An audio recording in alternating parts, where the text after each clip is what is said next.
If you're over 60 and you eat this one food after 6 in the evening, you could be putting your heart at risk while you sleep. Margaret, 72 years old, a retired librarian from Portland, grabbed my arm during her appointment and said, with fear in her eyes, "Dr. Harrison, I woke up 3 times last night with my heart pounding so hard I thought it was going to burst right out of my chest. What I'm about to share with you could be the difference between waking up refreshed and not waking up at all. Let me tell you about Margaret. She came to my office on a Tuesday morning looking exhausted, dark circles under her eyes, hands trembling slightly as she sat down. She had been a librarian for 41 years at the Multnomah County Library, and now in retirement, she should have been enjoying her grandchildren, tending to her roses, reading all those novels she never had time for. Instead, she was terrified to go to sleep. Margaret told me, her voice cracking, "My husband passed 3 years ago. I live alone now, and every night I lie there wondering if I'm going to see the morning. My heart does these terrible flip-flops, especially around 2 or 3 in the morning. I've called my daughter twice thinking it was the end." I could see the exhaustion written across her face. This was a woman who had spent her career helping people find knowledge, helping children discover the magic of reading, and now she couldn't even find peace in her own bedroom. I asked her about her evening routine, what she did, what she ate, and that's when the pieces started falling into place. See, what happens to your heart at night is like what happens to a house when everyone goes to sleep. During the day, the house is busy, lights on, people moving, the heating system adjusting, but at night, everything is supposed to quiet down. Your heart is meant to slow its rhythm, like a drummer playing a gentle lullaby instead of a rock concert. Your blood pressure should dip, like a tide going out. Your whole system is supposed to enter this peaceful, restorative state. But for millions of people over 60, that's not what's happening. Their hearts are working overtime in the middle of the night, pounding away like someone left the furnace on full blast in July. And most of them have no idea that what they're eating in the evening is the reason why. Robert, 68, a retired firefighter from Chicago, came to see me after his wife insisted. He's a proud man, spent 30 years running into burning buildings, saved more lives than he can count. He told me about one rescue in particular, a family of 4 trapped on the 3rd floor of an apartment building. He carried out 2 children, one under each arm, then went back for the parents. That was the man who sat in my office. But now, with tears in his eyes, he admitted, "Doc, I'm scared to close my eyes. I wake up drenched in sweat, heart racing, gasping for air. My wife says I stop breathing sometimes.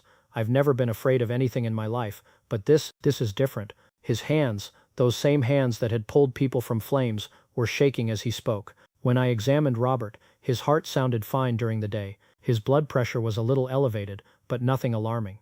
On paper, he looked okay, but at night, his body was going through something entirely different. It's like having a car that runs perfectly on the test track, but breaks down every time you take it on the highway at night. The mechanic can't find anything wrong because he only sees it during the day. The problem only shows up when the conditions are right, or in this case, when the conditions are wrong.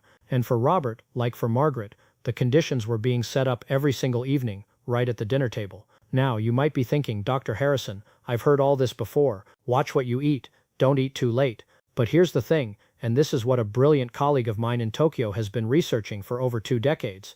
It's not about eating too late. It's not about eating too much. It's about one specific food that after 6 in the evening creates a perfect storm inside your body, a storm that waits until you're asleep to strike. Dr. Takeshi Yamamoto, a cardiologist I've corresponded with for 15 years, has seen this pattern in thousands of patients. He calls it the silent evening assault, and he's been warning his patients about it with remarkable results. But I'm getting ahead of myself. Let me tell you about a few more people first, because their stories are probably going to sound very familiar. Helen, 74, a grandmother of 6 from Atlanta, used to be the most energetic person in her family. She had taught 3rd grade for 32 years before retiring, and her grandchildren called her Grammy Zoom because she was always in motion, always ready to play, always the first one down the slide at the playground. She told me, gripping her purse like a lifeline, "I used to chase my grandkids around the backyard. Now I can barely make it through dinner without feeling exhausted. And the nights are the worst. I wake up with pressure in my chest, like someone's sitting on me. My daughter wants me to move in with her, but I don't want to be a burden. I just want to feel normal again." Helen had seen 3 different doctors before me. They gave her pills. They told her to reduce stress. They said it was just part of getting older. But nobody asked her what she was eating after 6 o'clock. Nobody thought to ask about the timing of her meals. Then there's William, 71, a retired postal worker from Minneapolis. This man walked 15 miles a day for 35 years delivering mail. Rain, snow, heat, it didn't matter. His legs were strong as oak trees. He knew every dog on his route by name, knew which houses had new babies, which ones had kids heading off to college. But now, he confided with shame in his voice, "I can't even walk to the mailbox without my heart going crazy. It's worse at night. I lie in bed, and I can feel my pulse in my ears, in my neck, everywhere. My wife sleeps in the guest room now because I toss and turn so much. I miss her. I miss sleeping next to her. I miss feeling like myself." William's wife, Dorothy, called me separately. She said, tears streaming down her face, "I've been married to this man for 48 years. He's my best friend, and I'm watching him disappear. Please, Dr. Harrison, there has to be something you can do." There was, but it wasn't a pill. It wasn't a procedure. It was something much simpler, and much more surprising. See, here's what nobody was telling these patients. Your heart doesn't operate the same way at night as it does during the day. It's like a ship that changes its navigation system once the sun goes down. During the day, your body can handle a lot. It's designed to process, to digest, to deal with whatever you throw at it. But at night, especially in those deep sleep hours between midnight and 4 in the morning, your body switches to repair mode. Think of it like a factory. During the day, the factory is producing, shipping, handling orders. Workers are busy at every station. Machines are humming. Trucks are coming and going. But at night, the maintenance crew comes in. They need the machines to be idle so they can fix things, oil the gears, replace worn parts. Your heart is supposed to be in maintenance mode at night, slower, calmer, giving your arteries a break, letting the repair crews do their work. But when you eat this one particular food after 6 in the evening, it's like calling in a rush order at midnight. The factory has to fire back up. The maintenance crew gets pushed aside. Your heart has to work when it should be resting. Your blood pressure spikes when it should be dipping. And those repair crews that were supposed to be fixing the wear and tear on your blood vessels, they never get to do their job. Night after night after night, it's like a debt that compounds, a small leak in a roof that never gets patched. At first you barely notice, maybe a slight discoloration on the ceiling, a tiny damp spot, but over months and years the damage accumulates, the wood starts to rot, the insulation gets ruined, and one night during a storm, the ceiling caves in. That's what I was seeing in Margaret and Robert and Helen and William. Years of accumulated damage from something they had no idea was hurting them. Now, before I tell you what this food is, I need you to understand why it's so dangerous, specifically after 6 o'clock, because timing is everything here. Your body runs on a clock, not the one on your wall, but a clock inside you that's been ticking since you were born. This internal clock, what scientists call your circadian rhythm, controls when certain processes happen. Digestion, hormone release, cell repair, even how your heart beats. It's like an orchestra conductor, keeping every section playing at the right time. During the day, this conductor tells your digestive system to work at full capacity. Your body is ready to process food efficiently. The fuel goes where it needs to go. Everything runs smoothly. But as the sun goes down, the conductor starts to quiet the orchestra. Different instruments take over. The loud brass section of digestion fades. The soft strings of repair and restoration begin to play. This is supposed to happen every single night. It's how your body has worked for thousands of years, long before electric lights and late-night television. But here's the problem. When you eat this one food after 6 in the evening, it's like someone suddenly cranks up the tuba in the middle of a quiet violin solo. Everything gets thrown off. Your body has to scramble. Your heart has to adjust. Your blood pressure has to compensate. And instead of a peaceful night of restoration, you get chaos. Gloria, 69, a retired schoolteacher from Phoenix, described it perfectly. She had taught high school biology for 28 years, so she understood how the body worked, but understanding and experiencing are two different things. She said, clutching her chest, "It's like there's a war going on inside me while I'm trying to sleep. I can feel things churning, pulsing, working when everything should be still. I wake up more tired than when I went to bed. I used to grade papers until midnight and still have energy the next day. Now I can barely make it through breakfast." Gloria had been eating the same dinner for 20 years, same routine. She thought she was being healthy. She thought she was doing everything right. But one simple change, just one, based on what Dr. Yamamoto discovered, transformed her nights completely. But I want to tell you about one more patient first, because his story is the one that made everything click for me. Edward, 76, a retired mechanic from Detroit. This man could take apart an engine blindfolded. He had worked at a Ford plant for 37 years, and after retiring, he spent his days restoring classic cars in his garage. a 1967 Mustang, a 1955 Thunderbird. He understood how machines worked better than anyone I've ever met, and he used that knowledge to describe what was happening to him in a way I'll never forget. Edward said, leaning forward in his chair, "Doctor, my body is like a car that's been running on the wrong fuel. During the day it coughs and sputters but keeps going, but at night when it should be idling peacefully in the garage, it's revving up like someone has their foot on the gas pedal. I can feel it. Something is making my engine race when it should be resting." I asked Edward about his evenings. He told me about his routine. Dinner at 7, a little television, usually a Tigers game or the evening news, bed by 10. And what he ate for dinner made everything suddenly terrifyingly clear. He was eating what millions of people over 60 eat every evening, thinking they're being healthy, thinking they're doing the right thing for their hearts. When in fact after 6 o'clock this one food becomes like pouring sugar into a gas tank. It might seem harmless, it might even seem helpful, but it's slowly, silently destroying the engine. So what is this food? I want you to think about something first. When a Japanese cardiologist who has treated over 40,000 patients says never eat this after 6 in the evening, it's not based on a hunch, it's not based on one study, it's based on decades of watching what happens to hearts during the nighttime hours. It's based on meticulous documentation, careful observation, and results that speak for themselves. Dr. Yamamoto told me in our last correspondence, the Western diet has one fatal flaw when it comes to heart health at night. It's not the fat people worry about. It's not the salt. It's something everyone thinks is completely safe. Something people eat every day without a second thought. And here it is, the food you must never eat after 6 in the evening if you're over 60 and you want to protect your heart while you sleep. Bread, pasta, rice, potatoes, any starchy carbohydrate. Now wait, before you think I've lost my mind, hear me out. These foods aren't bad. During the day, your body handles them beautifully. They provide energy. They fuel your activities. They're part of a balanced diet. But after 6 in the evening, especially if you're over 60, these foods trigger a cascade of events inside your body that puts your heart at serious risk during the night. Here's why.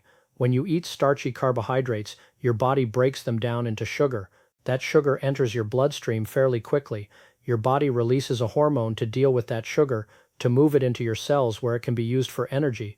During the day, this works perfectly. You burn that energy. You move around. You walk. You work. You live your life. Your body processes everything efficiently. But at night, you're lying still. You're sleeping. You don't need energy. You need rest. So where does all that sugar go? It stays in your blood far longer than it should.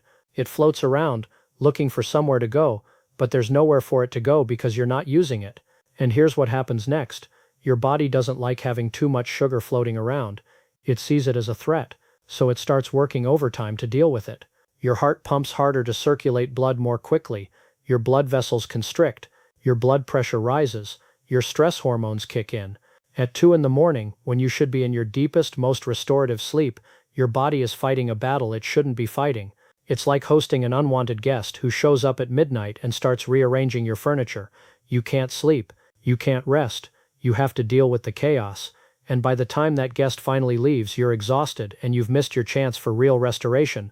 Margaret, the librarian, was eating a bowl of rice with her salmon every evening at 7 o'clock. Healthy salmon, yes. But that rice was sending her body into overdrive every single night. She thought she was making a heart-healthy choice. Fish is good for you, everyone knows that. But the rice that came with it was undoing all the benefits. Robert, the firefighter, loved his wife's pasta dinners. Good Italian food from his grandmother's recipes. Homemade sauce simmered for hours. Garlic bread on the side. But after 6 o'clock, that pasta was putting his heart through a triathlon while he tried to sleep. Helen was having bread with butter every evening, a habit she'd had since childhood. Her mother had done the same thing, and her grandmother before that. It was comforting, familiar, and silently dangerous. William, the postal worker, had mashed potatoes with almost every dinner. His wife made them just the way he liked, with cream and real butter. They were delicious. They reminded him of Sunday dinners growing up. But those potatoes were costing him his sleep, his energy, and slowly his health. Here's what the research shows, and this is what Dr. Yamamoto has documented meticulously over 20 years of practice. When people over 60 stop eating starchy carbohydrates after 6 in the evening, within 14 to 21 days, their nighttime heart rates drop. Their blood pressure during sleep normalizes. They stop waking up with pounding chests and racing pulses. Their sleep quality improves dramatically. It's like finally letting that factory switch to maintenance mode, finally letting the repair crews do their work, finally giving your heart the rest it desperately needs. Now what should you eat instead? This is the beautiful part. You can still have a satisfying, delicious dinner, you just shift what's on your plate. Think of your evening meal like a calm lake instead of a rushing river. You want foods that your body can process gently, peacefully, without setting off alarms. Foods that settle in quietly rather than making waves. Vegetables, non-starchy ones, like broccoli, green beans, spinach, cauliflower, asparagus, zucchini, bell peppers. These are like adding smooth stones to the bottom of that lake. They settle in, they don't cause waves, they give your body nutrients without demanding that your digestive system work overtime. Protein, fish, chicken, eggs, even a small piece of meat. Protein is like an anchor. It keeps everything stable. It doesn't spike your blood sugar. It doesn't send your heart racing. And it keeps you feeling satisfied so you don't go to bed hungry. Healthy fats, olive oil drizzled over your vegetables, avocado sliced on the side, nuts in small amounts. These are like oil for your engine. They help everything run smoothly without causing friction. What you're taking away is the gasoline that's been flooding your engine at night, and what you're adding is the proper fuel for a body that needs to rest, repair, and restore itself while you sleep. Let me tell you what happened to my patients when they made this change. Margaret called me 3 weeks after our appointment. Her voice sounded different, lighter, younger somehow. I could hear a smile in her words. She said, "Dr. Harrison, I slept through the night for the first time in 2 years. I woke up and my heart was quiet, peaceful. I actually cried when I realized what time it was. I called my daughter and told her I think I'm going to be okay. She told me she had started having her rice at lunch instead, with a big salad, and for dinner she was having her salmon with roasted asparagus and a little olive oil. Simple changes, profound results." Robert, the firefighter, came back for a follow-up after 1 month. He walked into my office with his shoulders back, his head high. The fear was gone from his eyes. He looked like the man who had run into burning buildings for 30 years. He told me, "My wife's back in our bed. She says I don't thrash around anymore. I don't stop breathing. I wake up and I actually feel rested. I feel like myself again." Then he laughed and said, "I told my buddies at the firehouse reunion, half of them are trying it now."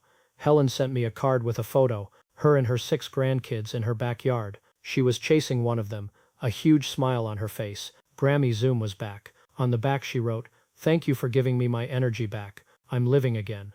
William and Dorothy came in together for his 3-week appointment. They were holding hands, just like they had on their first date almost 50 years ago. Dorothy was crying, but these were happy tears. William said, "I can feel my heart being gentle with me now. At night it's like it finally knows it's safe to rest. The pounding is gone, the racing is gone. It's like I got a new engine." Then Dorothy added, "I'm back in our bedroom. I wake up next to my husband. That's all I wanted."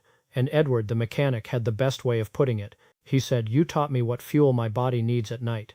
I've been putting the wrong stuff in the tank for decades. Now I know better, and my engine is purring like it did 30 years ago. I even finished restoring that Thunderbird, took it for a drive last Sunday and felt like $1,000,000. Here's what I want you to understand. This isn't about deprivation. This isn't about never eating bread or pasta or rice again. During the day, if your doctor says it's okay, these foods are fine. They're fuel when you need fuel. But after 6 in the evening, when your body is preparing for its nightly maintenance, these foods become saboteurs. They sneak in and disrupt everything. They turn a peaceful night into a battle. They keep your heart working when it should be resting. And over time, night after night, that adds up. The damage accumulates. The repair crews never catch up. And one day, the system that's been compensating finally can't compensate anymore. Think of it like this. If you kept your car running all night in the garage instead of letting it rest, how long would that engine last?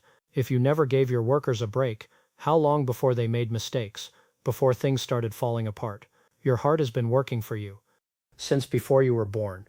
It's beaten billions of times. It's never taken a vacation. It's been there for every moment of your life. It deserves a break. It deserves peaceful nights. And the simplest thing you can do, starting today, is to stop eating starchy carbohydrates after 6 in the evening. No bread with dinner. Swap the rice for extra vegetables. Trade the pasta for fish with a beautiful sauce. Let your evening meal be the calm before the peaceful night. Gloria, the school teacher, told me something that stuck with me.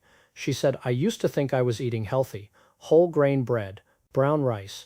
I read all the labels, but I was timing it all wrong. Now I have those foods at lunch, when my body wants them, and my evenings are for vegetables and protein. It's so simple. Why didn't anyone tell me this before? That's the question, isn't it? Why isn't everyone talking about this? I think it's because we've been so focused on what to eat that we forgot to ask when to eat it. But we've been so worried about the big things, the medications, the procedures, that we overlook the simple things, the timing of a meal, the type of food on your plate at night, the natural rhythms that our bodies have followed for thousands of generations. Dr. Yamamoto has been saying this for 20 years in Japan. His patients, many of them over 80, have healthier hearts than most Americans in their 60s, and one of the key differences is this simple evening rule. No starchy carbohydrates after 6 o'clock. It's not complicated.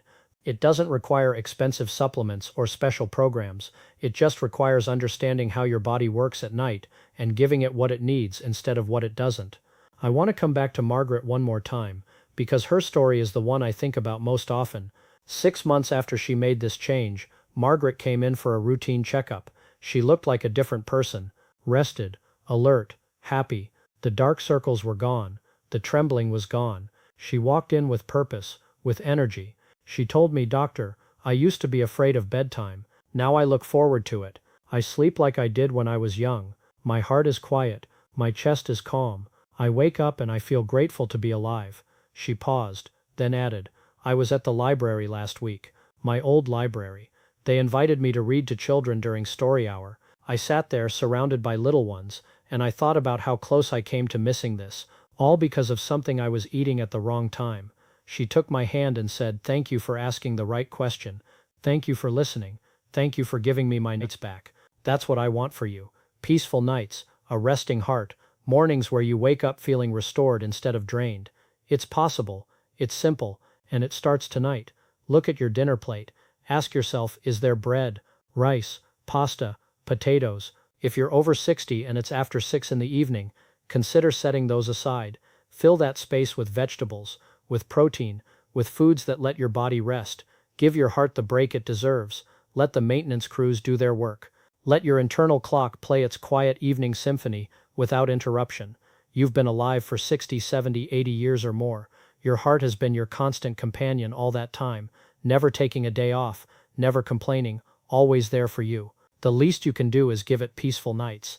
And if someone you love is struggling with nighttime heart symptoms, if someone you care about wakes up exhausted with their heart pounding, share this with them. Sometimes all we need is for someone to say, "Hey, listen to this. It might help you." Because it helped Margaret, it helped Robert, it helped Helen and William and Gloria and Edward, and I believe with everything in me that it can help you too.